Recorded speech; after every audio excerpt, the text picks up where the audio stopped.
talking about things that we love, and this is some sad news, isn't it? Coming out of Italy and Serie A, that we've talked about it previously on the channel, haven't we, about the San Siro Stadium and how it's an icon of the beautiful game. And this week, both Milan clubs finalised their purchase of the Estadio Miazza and its surrounding area. And it looks like that the San Siro Stadium will cease to exist come 2031, and a new stadium will be built in its place. And it all stems from the fact that I think it's Euro 2032. I think if memory stems it is correct. Italy is supposed to be hosting that tournament, and UEFA have said that the San Siro Stadium does not meet their standards anymore and is not fit to be a host venue. I think the same with Stadio Olimpico, possibly. I think, amongst others. And yeah, it's sad news to see that this iconic stadium of football is going to go. It's going to cease to exist anymore. And what do you guys think of this? That the stadium is not going to be around anymore. And what do you think of the potential of a new stadium? It seems a lot like peer pressure because there were articles this summer that Turkey may have to host 2032 alone because Italian stadiums do not meet the standards. Now, does that mean that you should demolish a stadium for it? I would not think so. It seems like irrational thinking. But when you look at the Stadio Olimpico and the San Siro, these are accessible places in Italy if you're coming from other European countries. These are high volume places. Milan, they could not afford to not have Milan hosting the 2032 Euros with Turkey and other Italian stadiums. So it seems irrational to demolish the San Siro, but then at the same time, I kind of get it. Is the San Siro that old? I mean, Jamie and I have both been on separate occasions. I don't know what standards it's supposed to meet. I haven't looked into it enough, but I'd be intrigued to know what you think. Like, what are these standards that UEFA is imposing? Has it got two goals? Yes. Has it got four stands? Yes. Can the teams get into the change room? Yes. There you go. There's your stadium. I think it's because the standing seats, isn't it? The standing Yeah, specs. This is what UEFA don't like. This is what they tend to not like, the standing UEFA spots. job's worth, and I can tell you that from experience. Italians are very proud of their standing gradas or whatever they call them. Well, I mean, it's been coming for a while. It just feels like Milan and Inter Milan are just finding the right reasons to now go, because it's been talked about for years, hasn't it, that they're going to demolish this stadium to build a new one. I assume that the plan is they'll have another stadium that they'll both share. Because they've bought it from the council, haven't they? That's what they've done. It was 100 odd million that they bought it for, which surprised hasn't been done sooner, really. But again, the money in Serie A has obviously been a lot less than it used to be. Well, it hasn't grown as healthily as they hoped it had done when it was the big thing 20, 30 years ago. But the one thing I will say is, you know, the one plus point is we've got a while, haven't we, till it actually happens, if it is going to happen. So I urge, especially Stanners and anyone who hasn't gone to it, do go. It is a terrific stadium. I think to me it's like a childhood stadium where you grew up watching AC Milan and Inter Milan play there. Even on European nights when your English club would be the away team, Gareth Bale's hat trick there, United going against AC Milan in '04, which proved to be one of the best AC Milan teams we've ever seen. And it's got to happen. Like, for people who haven't seen it yet, go as soon as you can before it disappears. It's some stadium. It is But stunning, isn't it? Even if it is I a love bit, it. it Yeah, might be a bit outdated, but you go on the inside there and it is a really stunning stadium. yeah. And you can imagine on a derby day that it's roaring in there. Oh yeah, I went. I mean, I've only been once, and that was Inter Milan versus Juventus, and I can't believe I got this ticket. It was a Coppa Italia semi-final, and it was the second leg. So no matter what, you knew who was going to make the final after that game. And Inter Milan won the game 1-0. I think Barea scored. And Inzaghi was there. Oh, miss him. I just stared at him the whole game and Marcus Thuram and go, "Oh, how I've seen you grow." But I just remember. I Sounds just so wrong. remember I paid 20 euros off the Inter website about a week before the game. I couldn't believe it. I was thinking that, great access. I was okay, I was high up, but you could see the city of Milan as well beyond the uh beyond the opposite stand, and it was just a stunning view, but also seeing Juventus fans to my right throwing flares down at Inter fans at the end of the game in frustration that they lost. But I just thought, you know what, I really enjoyed this day out match day experience. It was exactly what I hoped for. Went for a stadium tour 2 days before it, and it was really interesting to see how the Inter Milan changing room was actually worse than AC Milan's. I just found that really fun. I was like, okay, Inter Milan don't put as much effort in than AC Milan did. But yeah, and even the tour guide was an AC Milan fan. He's like, I'm not coming into this changing room, so you guys enjoy. I'm an AC Milan fan. I don't step foot in this room. And he even pointed out where his seat was as well. He said, "I'm on that stand over there." I just love things like that, and that that's what I love about Italian football. The Italians themselves, when they love something and they're passionate about something, oh, they've got so much stories to tell. But in terms of the whole UEFA thing, I think they're using the Euros as an excuse to finally get rid of it and say, look, we want to host the Euros, but the UEFA rules say we can't. So look, we're gonna have to get rid of it, build a new stadium. We've had other reasons before why they want it gone, and they're not investing into that stadium. So that says it all. The fact that the council have owned it for all this time, it says it all to me that there's no investment into this stadium by the actual clubs themselves. But you know, it is what it is, and all I will say is, last thing I'll say is, new stadiums today, yes, they're stunning, but there's no characteristics in them in my eyes. They all look the same. So I think it is going to be a real shame unless they can build it similar to San Siro, but we'll find out. Yeah, this is also about typically Italian clubs don't really own their stadiums. And I think this is where we're starting to see Serie A really struggle financially, even against the likes of Liga, Bundesliga and La Liga, you know, the ones that are looking up to the Premier League. You know, Italy's falling probably lower than that in financial terms. And owning the stadium almost feels like a must now. The match day revenue, I don't know how it's distributed. It must be distributed well to the teams, but there must be something to it because be interesting. They're losing out, and it's not like the capacity's a lot lower. Maybe the cheap tickets, like you mentioned, could be a factor. But owning the stadium, since Juventus did it, it looks like a very desirable thing to do now. I think only like 4 teams in Serie A own their stadiums, so this probably plays a role into it. And Inter and AC probably can't afford to build a stadium flat out. So sharing again seems like a good idea. They've done it in the past. It works. It creates a bit more of an intense rivalry, I could argue. So why not do it again? Split the costs. Everyone's a winner.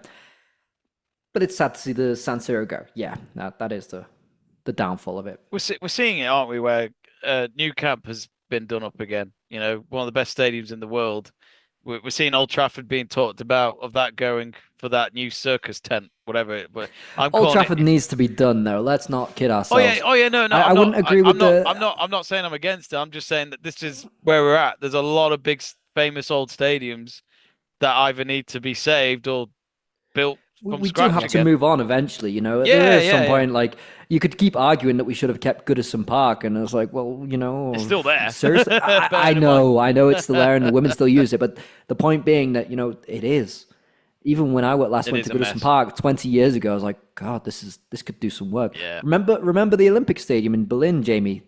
Yeah, that. I would not go back there, and maybe that is historic in a lot of other different ways. But when you see the stadium around, you're like, God, this could do with some love and some refurbishing. Well, this is the thing, because like I also find that there's probably a lot of grounds out there that just never got invested in, hence why they deteriorate so much quicker.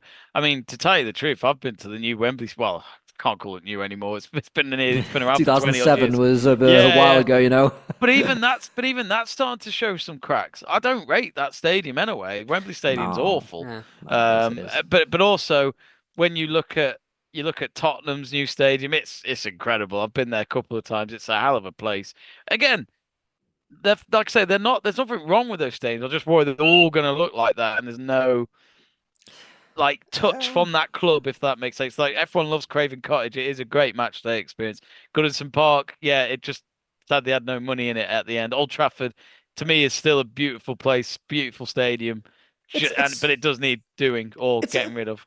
It's like it's like the local pub that you know where the floor smells of piss, and then you say, "Oh, it's a great place," and then someone says, "Would you bring your partner there?" You're like, "Now I'm starting to question it." Yeah. You know, there's that perfect in between of what's familiar and what should be done, like newer modern things, cleaner.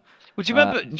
Safer as well, which is more important than Yeah. anything else. Well, I think the Germans are the best at it though. Like they seem to know how to make a proper stadium in Yeah, terms of they don't keep the fans away. Okay, we could talk about the Olympic Stadium in Berlin, but it's a very old stadium and it was used for other sports as well as football. But what I love about like Mönchengladbach, for example, is it's a football stadium. It's big. It's got so many fans in it. It's full, and it looks like it's just a proper day out going there. Bayern Munich Stadium is incredible. I've been there only the once, but it is a proper football pitch, proper football stadium. It's been used for the recent Euros as an opening game to a tournament and stuff like that. What I'm trying to say is that maybe we could learn a little bit from Germany as well, where a lot of the clubs are making sure they're updating their stadiums or getting a new one and looking after it and making it fan friendly as well. I will turn to a point in Italy, though. One of my favorite stadiums is I can't remember the name of it in Bologna. Como. Oh, No, Bologna. Now, I don't know how, but it's very traditional. It's all made of bricks. It looks like the old work from I think like 1912 is still there. But you go downstairs into the bar area and it looks clean. It doesn't look like it was built 100 years ago, which is a good way as well of maintaining a stadium. I don't know how they've done it, but it looks stunning and it is a bit smaller, so maybe it's easier to maintain. But things like that, I think that stadium, if you ever get the chance to visit there, that's a wonderful stadium. I've just a seen wonderful city. I've just seen the photos. It does look pretty cool. Yeah, it's got like the brick clock house behind, and Yeah. it doesn't look like it's been worn down. Now, is that because it doesn't belong to the football club and corners aren't being cut? It's another debate that we could have. Yeah. yeah, I think another one while we talk about Italy, Stadio Olimpico. yeah. Doesn't look great, does it? It could do with a bit of a revamp, couldn't it? Yeah. Again, I don't know who owns it. If it's not a club owned, this is maybe the problem Italy have, and I think Seb might be onto a winner there. But yeah, I think maybe.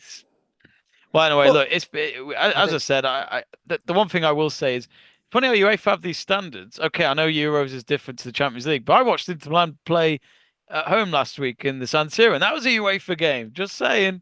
I think it's all bollocks. But it's there's more to it. It just seems like to me that Olympic stadiums aren't made to be football stadiums. Now, excuse the traditionalist in me, but experience what you said there. The Stadio Olimpico could do with some work. We mentioned the Berlin one, which is a nasty stadium at this point. And the West Ham Stadium is obviously not very popular. I'm probably going to get a lot of hate for saying that the Berlin Stadium is nasty. No, that's not what I mean. It is definitely run down. Yeah. My question is, you talk about obviously the Olympic stadiums and stuff, and I think Stadio Olimpico, I think it might be council owned, a bit like Milan, because obviously the rugby team play there as well. And there's Yeah. other Yeah, sporting events. most of them in Italy are. Most of them aren't owned by the clubs. That's what was mentioned before. That it's like I think 4 Serie A teams own their stadium, and I think they're all in the north, if I'm not mistaken. I think Udine, Sassuolo, Atalanta, and Juventus. So they're all northern teams. Correct me, anyone, if I got that wrong, but I think they're the only 4 in Serie A who own their stadiums. Because it's interesting with you pointing out about the San Siro and Jamie making the point before, which is the thought I had. Could they not make it look similar, if not the same, as the stadium is now? But then I'd heard there was a design a couple of years ago called the Cathedral, and that got binned off because they didn't like the design. And I have seen it; it's pretty plain design. And then the current Yeah. design is pretty much like a square box. And I was thinking, there's no like unique architecture there. It just looks really, really boring and plain if that is indeed the Yeah. design they go with. And I'm just like, Again, there's the you've got the costs as iconic, well, isn't there? the iconic red struts, haven't you, across the roof, and the spinning like the towers that look like when people are walking down that spinning. And I know the Etihad's tried to mirror that a little bit, haven't they? Man City have with when I know the Etihad was built for the Commonwealth Games, but you get wow when coming out City of Land into that. But that stadium was built ready for football though, as in they built underground, didn't they? They built into the ground. Well, no, it's like they dug into the ground so that the seats could then get closer to the pitch and stuff. Yeah. And Etihad Stadium's it's a good stadium. It's dull. I can say that as I know I'm a United fan. It's good. It's not. When I go there, I don't go, wow, what a stadium.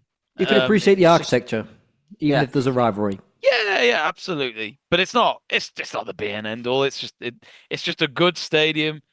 for Premier League football. But But it's with football friendly. That's what really matters. but for me, yeah, with the San Siro, they need to try and keep some sort of uniqueness and at least pay some sort of homage to the original stadium when they build Yeah, their new yeah. one. Well, But what big like I say, go and see it before it goes. That's all I can say. that's that's our mission in the next couple of years, Jamie. All right, we'll go next year. We'll take you. Yeah, birthday in February. I need to see Thuram again. Miss Yeah, him. I thought you were saying Turin there. I was like, you're saying it a bit weirdly, Turan. Okay, I was thinking the city before the player. Well, But, you know, I mean, the greatest midfielder in the world of Çalhanoğlu is there as well, so I'd love to see him. sorry, how did you say that again? I know. Chanaloglu? I heard someone say it, and I've gone with that ever since. Hakan Fair enough. Çalhanoğlu. Chanaloglu. I think we're all probably butchering the Turkish name there. So He's he's a beautiful player. He's great to watch. My final question though on this whole thing, it's not about the stadium particular itself, but if you could pick one stadium in the whole entire world of football to visit before you kick the bucket, what's top of your list? San Siro was top of mine, but obviously I'll change it for the purpose of this bit because we've just been going on about it. But who wants to take this one first? Ooh.